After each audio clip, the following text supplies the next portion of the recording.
পশুপল্লীর দিন সকালবেলা মানে রাসের থার্ড ডে আমরা উঠে পড়েছিলাম সকালবেলাতেই, পুচকো দুটোও সেম।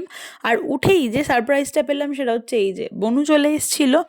দেন আমরা তাড়াতাড়ি করছিলাম যে মন্দিরে যেতে হবে, কারণ মায়েরা চলে গিয়েছিল। তার মধ্যেই হঠাৎ দেখলাম যে বাজনার আওয়াজ। বাজনার আওয়াজ কেন? কারণ কি ঘট নিতে চলে এসছে। আগের বছর যে ভাঁড়টা দিয়ে গিয়েছিল, তো সেই ভাঁড়টাই এবছর নিতে এসছিল। আমাদের প্রতি বছরই এরকম রিচুয়ালস হয়, বাজনা নিয়ে আসে নিতে, যেটা একটা খুব মজা লাগে। তার সাথে সাথেই যাত্রার প্রিপারেশনও হচ্ছিল। দেন আমি আর বনু লাস্টেই গিয়েছিলাম, কারণ মায়েরা বলল যে একটু লেট করে আয় তোরা, এখনও অঞ্জলিতে দেরি আছে।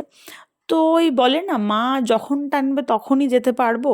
তো সেই মতোই আমরা গিয়ে অঞ্জলিটাও পেলাম, মানে চরণামৃতও পেলাম, মানে একটুখানি শান্তি মতো দেখতে পেলাম। এই দিনটায় অ্যাকচুয়ালি একদম সামনে বসে শান্তি মতো দেখা যায়।